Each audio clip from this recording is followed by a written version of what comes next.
One of the hardest parts of leading a brainstorm or a discussion is generating ideas, and nothing kills ideas in their crib faster than the minute somebody suggests something, it gets shut down. And it's hard in the heat of a discussion to remember to really give people a fair hearing and let them feel like their ideas are at least being considered. So I've got a technique for you.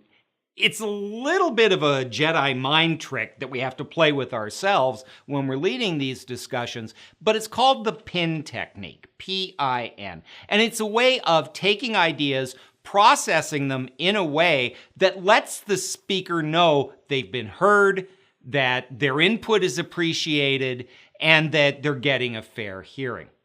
So, we've all heard that there are no bad ideas in a brainstorm. Yeah, there are. There are some really terrible ideas. But if we start by saying that's a terrible idea and here's why, people are going to feel insulted, like, why did I bother speaking up? Why should I? And it's going to kill a lot of the discussion.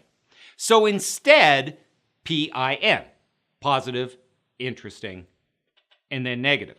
Start with the positive. What about that idea would solve the problem? What is it that makes that something that might work? Start with the positive. It ain't always easy, but it's important that people know that their idea has been given a fair hearing. Once you've talked about what is positive about the idea, there might be things that require more information. Maybe you have questions about, or you have no idea what they're talking about. That's the interesting part. Question, probe, find out, get more information. Maybe there's something there that isn't obvious at first glance.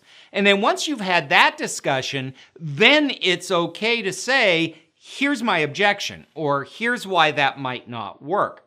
But by starting with the positive, answering any questions and uncovering anything that we're not really sure about, and then expressing your objection, the idea has been heard, the person's input has been valued, and you don't shut people down.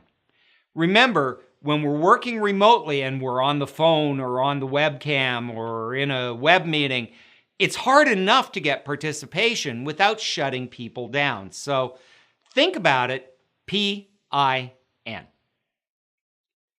For more information about how do you offer feedback, how do we listen effectively, check out our online virtual instructor-led course, Coaching and Feedback from a Distance. You can find out more at remoteleadershipinstitute.com.